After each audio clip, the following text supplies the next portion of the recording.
We all train large language models pretty much the same way, right? Predicting the next word, the next token. Standard practice. It works. It works, yeah. But have you ever really stopped to think how different that is from how we think? When we write something complex or solve a problem, we usually have a goal in mind, don't we? Absolutely. There's a plan, maybe a vague one sometimes, but it's there. It's not just one word after another in isolation. Exactly. And that mismatch, that gap between simple next token prediction and our own goal-oriented thinking, that's a huge challenge for us in AI research and ML engineering. It really is. How do you get a model to plan long-term when it's only ever trained to guess the immediate next step? Well, that's exactly what we're diving into today. There's this fantastic paper looking beyond the next token. It's by researchers from Carnegie Mellon University, Thongkaraj, Jiang, Coulter, and Bisk. Oh, yes, I know the one. Really interesting approach. Totally. And their core idea is actually quite elegant. They argue we can tackle this planning problem without messing with the model architecture itself. Which is kind of refreshing, isn't it? Everyone's always proposing new architecture. Right. They're saying, look, maybe the answer is in the data, how we arrange it, how we process it before training. A data-centric solution. I like the sound of that. Me too. And they introduced this technique called TRELAWNEY. Trolley. Like a divination professor. Exactly. Fitting name, since it's all about letting the model see a bit into the future of the sequence during training. They use these special tokens, T and T. Okay, so you embed future information right into the training sequence. Precisely. And the results they show are pretty compelling.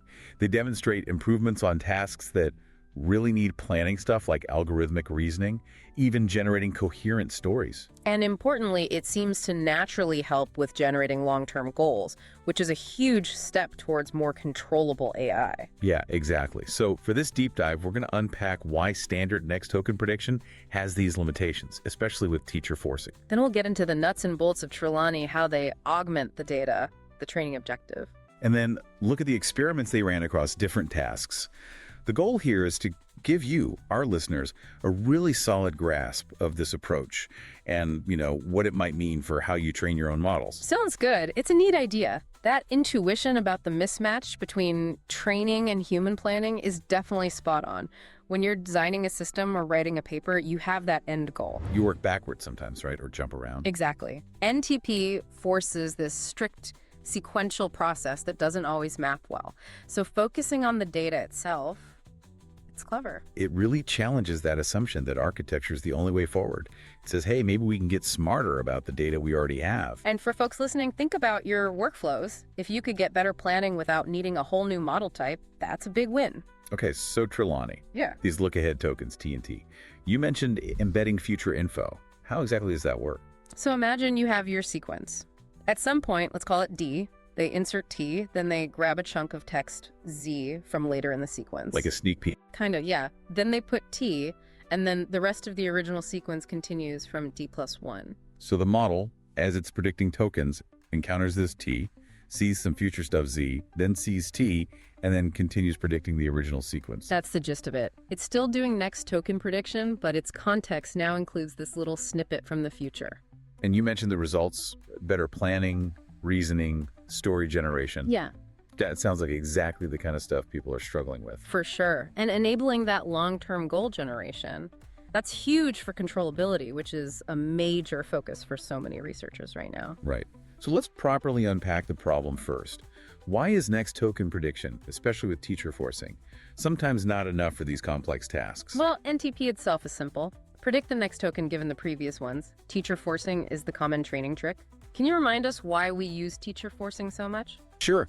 It's mainly for efficiency and stability, right? Okay. Instead of feeding the model's own potentially wrong prediction back in for the next step, you always give it the correct next token from the training data. Exactly.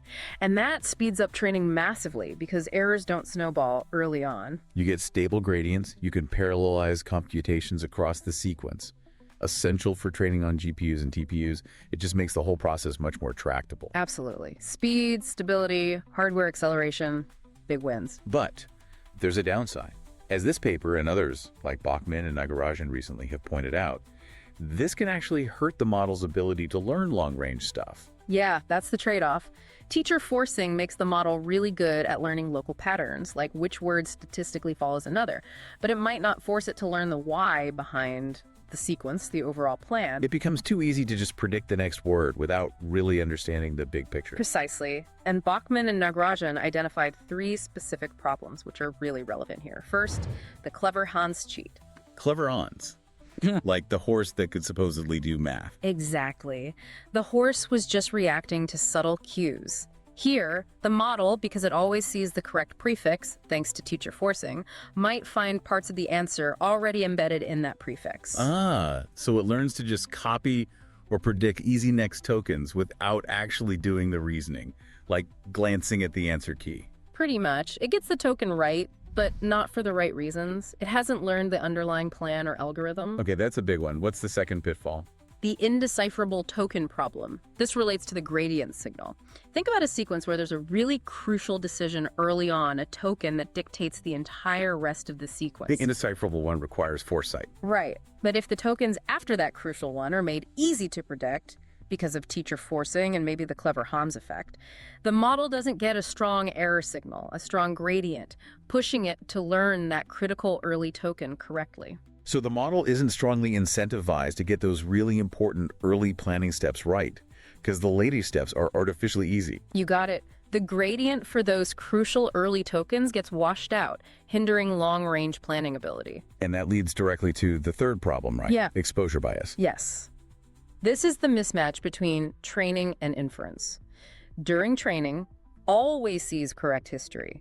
During inference, sees its own generated tokens. And if it hasn't properly learned those tough, indecipherable tokens, it might make a mistake early on during inference. And because it was never trained to recover from its own mistakes, it was always forced back on track, those errors can cascade. One mistake leads to another, and the output goes way off course. Okay, so that paints a clear picture. The standard training setup, while efficient, creates models that might cheat, ignore crucial early decisions, and fail catastrophically when generating on their own because they haven't learned to handle their own potential errors. Exactly. The very sequential nature of the training doesn't capture the often nonlinear way information flows in real tasks, where future goals influence present actions. And people have tried other things, like predicting multiple tokens or changing the architecture to predict backwards too. Right, various approaches. But TRELAWNEY is interesting because it sticks with the standard prediction objective and architecture, but focuses solely on manipulating the input data. Okay, so let's get back to TRELAWNEY. We know it inserts future tokens bracketed by T and T. How flexible is this? Can you just stick any future token in there? There's definitely flexibility. The paper describes it formally. Take a sequence, y1.yt, pick a decision point D, and transform it into y1.rurd tz yard plus 1 yt. The key choices are where D is, how many future tokens K are in Z, and what exactly Z contains. Makes sense. They talk about different augmentation schemas. The first one is just copying. How does that work? It's the most straightforward. You pick a starting point S somewhere after the decision point D. Then Z is simply the next K tokens from the original sequence, starting at S. So Z is ys.s plus K. Okay, literally just copying a future chunk. But the paper says choosing which chunk Z to copy is important. Yeah, think about points in a text where things could go multiple ways, a choice in a story maybe. If you pick a Z, that reveals the consequences of one specific path. You're giving the model a strong hint about the long-range dependency for that path. Exactly. It helps it connect yard with what happens much later. For just general language modeling, they also mention you could just pick D, S, and K randomly. Kind of introduces a general future awareness without being too specific. Right, a kind of inductive bias telling the model that future tokens matter somehow. But just copying. Yeah. But there's a potential issue, right? The distance between the decision point D and where the copied sequence Z starts, S, could vary a lot between examples. Why is that a problem? The worry is consistency. If the model sees the same prefix y1.yardy, but sometimes the future preview Z comes from right after D, and sometimes from way, way later. It might get confused. The relationship between the prefix and the preview seems inconsistent. Exactly. It could make the learning task harder, potentially introducing conflicting signals. Which leads to their second schema, adding positional information. How does that help? The idea is to give the model more context about where Z came from. They propose adding some information, let's call it DAAA, alongside Z inside the special tokens. This Z tells the model something about the original position of Z. And they give this really neat natural language example for 2. I want the kth sentence from here to be Z. Yeah, so the augmented sequence looks like y1.yard D, T, Z, TA, A plus 1. That zoo helps anchor the future snippet Z more clearly. And the cool thing is, they say this positional info doesn't need to be perfectly precise, just good enough to reduce that potential confusion. Right. And using natural language is clever because the model can likely leverage its pre-existing knowledge from training on vast amounts of text to understand phrases like the K sentence from here. That also opens up possibilities for users to specify goals in natural language during inference, doesn't it? It really does. And they mention C itself doesn't have to be an exact copy. It could be a paraphrase or just contain relevant info. Lots of flexibility. Plus, that hint about using key for agentic behaviors. Very intriguing. Definitely a space to watch. Okay, so we have these augmented sequences. How do you actually train on them? You don't want to lose the original language modeling ability, right? Good point. Their strategy is to train on a mix of the original data and the TRELAWNEY augmented data. They use a hyperparameter P to control the mix, say 80% original, 20% augmented, or whatever works best. So you get the benefits of the look ahead without completely forgetting how to just predict the next word normally. Exactly. And importantly, they still use the standard cross-entropy loss and teacher forcing on this mixed dataset. Which is great for practitioners, means you can use existing, highly optimized training pipelines. Mostly, yes. There's one key tweak to the loss function, though, because those T tokens are inserted somewhat arbitrarily. You don't want the model wasting effort trying to predict when a T should appear, right? Precisely. So they modify the loss to ignore the prediction of the T token itself. They mask it out. The loss is calculated for all tokens except T. Okay, that makes sense. Prevent distraction. But they don't mask the closing T token. Why not? Because predicting T is meaningful. It signals that the model has processed the future information Z and should now transition back to generating the main sequence based on that context. Learning when to close that look ahead is actually useful. Got it.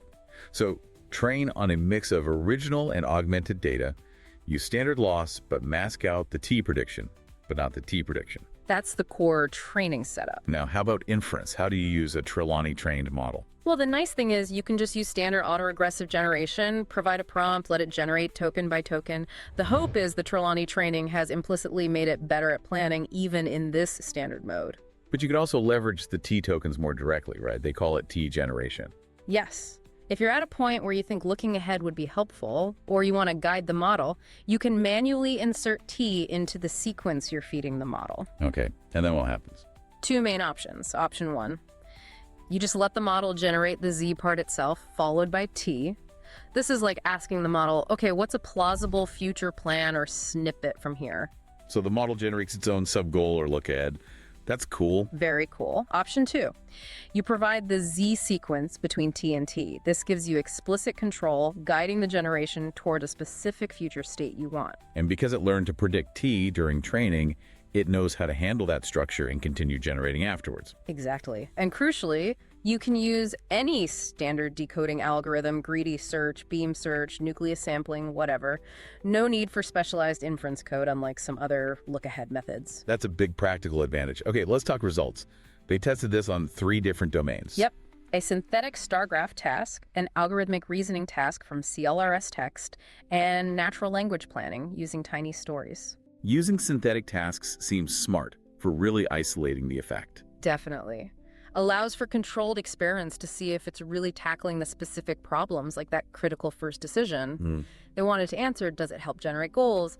Does it improve standard generation? Does explicit goal setting during inference help? Does it improve controllability? Let's start with the star graph. What's the task and why is it hard for standard NTP? Imagine a graph with a center node and lots of nodes connected only to the center. The task is find the path from a start node to a goal node. The tricky part is the very first step after the start node. You hit that center node and there are tons of outgoing edges. You need to know the goal to pick the right first step out of the center. Classic planning problem. Exactly. NTP struggles because it doesn't have that future goal information when making the first prediction. So how did they augment the data for TRELAWNEY here? They gave the model the graph structure and the start goal nodes. Then, for the look-ahead part Z, they copied a chunk of the correct path, but crucially, they excluded the very first node after the start, V1, and the final goal node. Why exclude those? Excluding V1 avoids the clever Hans cheat, don't give away the immediate answer. Excluding the goal forces the model to learn the intermediate steps, the longer dependency. Smart. And they tried fixing Z versus using a random chunk Z. Yes. Trelawney Fixed used the same path chunk structure for Z in all examples, while Trelawney Random used a different random contiguous subsequence after V1 for Z each time. What did they find? Okay, several things. First, even in standard autoregressive generation, no explicit T during inference, Trelawney training improved accuracy on shorter graphs, suggested as learning some implicit planning. Interesting. For longer graphs, Trelawney Random, where the model could generate its own Z during T generation, was able to solve them much better. This really shows the power of generating subgoals. And the random version was better than fixed on long paths. Yeah, possibly, because the randomness acts as a kind of regularizer, forcing more robust learning. And in both cases, when they gave the model the future goals during T generation, performance shot up, shows enhanced controllability. And it scaled. Bigger models did better. Yep, larger models showed better planning, suggesting the benefits aren't just for tiny models. Okay, compelling results on the synthetic task? What about algorithmic reasoning? They use CLRS text, focusing on strongly connected components. Right. This is different from the star graph because it involves multiple steps, backtracking, more complex reasoning over a sequence. Future information can definitely help track the algorithm's state. How did the Trelawney augmentation look here? The data's like algorithm description, graph, then the execution trace, right? Exactly. They augmented it by taking a complete state tie from somewhere in the execution trace and putting that as Z between T and T. They fixed the decision point early in the trace for consistency. And again, rule-based versus random selection for Sarah. Yes. Rule-based picked the first state that showed a change in the trace. Random picked a random state T. And the results. Trelawney Random again showed consistent improvement over the baseline NTP, both in T generation and standard generation. Implicit reasoning improvement again. But the rule-based one. Surprisingly, it performed worse than random. Maybe picking the very first change wasn't as informative as seeing a more diverse set of random future states. It suggests picking the right future information is subtle. Yeah, that's a really interesting wrinkle. Data augmentation isn't always straightforward. Okay, finally, natural language planning with tiny stories, generating coherent stories towards a goal. A classic NLP challenge requiring implicit planning.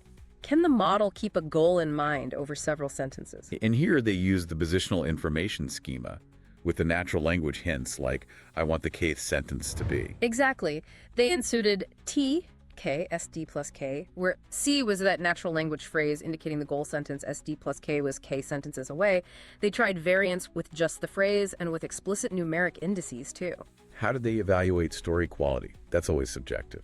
They used GPT-4 as a judge, asking it to rate goal achievement and overall quality compared to baseline stories. And did Trelawney help? Significantly. For goal reaching, Trelawney was much better than just trying to prompt a standard NTP model with the goal. GPT-4 clearly preferred Trelawney's goal condition stories. What about just generating stories without a specific goal? Did the training hurt creativity or coherence? GPT-4 showed a slight preference for Trelawney story endings, but overall coherence and creativity seemed largely unaffected, which is good. You don't want to break the general language ability. And the explicit positional indices gave even finer control. Yes, allowed more precise control over where the goal sentence appeared. Plus, crucially, they checked Perplexity on Wikitext and found Trelawney didn't harm general language modeling performance. That's vital. So across the board, synthetic graphs, algorithms, stories, Trelawney seems to offer real benefits for planning and goal-directed behavior. Yeah, and they did a few more ablations too. Showed it helps on state space models like Mamba, not just transformers. And confirmed larger models benefit more, even solving the hardest star graphs in standard generation mode after Trelawney training. Suggests it helps learn better representations overall. Okay, let's wrap this up. What's the big picture takeaway here for people listening, for the AI researchers and ML engineers tuning in? I think the main point is that this paper really highlights the power of a data-centric approach. Trelawney shows you can significantly boost planning and reasoning in LLMs just by being clever about how you structure and augment the training data. Yeah, letting the model effectively look ahead during training without needing architectural surgery. We saw clear improvements in those synthetic tasks designed to probe planning and also in natural language generation. And for people building these systems, it offers a different perspective, right? Don't just think about the model architecture, think hard about the data. How can you present it to encourage the model to learn things like long-range dependencies or goal orientation? It suggests better controllability. potential for models to generate their own long-term goals. Lots of exciting implications. And the fact it seems architecture agnostic, working on transformers and Mamba, is a plus. Definitely. It's a very practical angle. So it leaves us with some interesting thoughts. How far can we push this? Could Trelawney-like ideas work for, say, video prediction, or robotic control, where long-term planning is everything? Great question. Or even, how could models learn what future information is most useful to look ahead at, instead of us having to manually craft these augmentation schemas? Are there limitations to explicitly showing the future like this? Yeah. Could the model learn to insert its own T tokens, perhaps? Maybe using reinforcement learning, like the paper briefly hints at? That seems like a really promising direction for future work. Lots to explore there. Absolutely. Well, if this has piqued your interest, we strongly recommend reading the full paper, Looking Beyond the Next Token. It's packed with more details on the methods, the experiments, the analysis. We'll link it in the description for you. It's a really solid piece of work, definitely worth your time if you're working in this area. Thanks for joining us for this deep dive.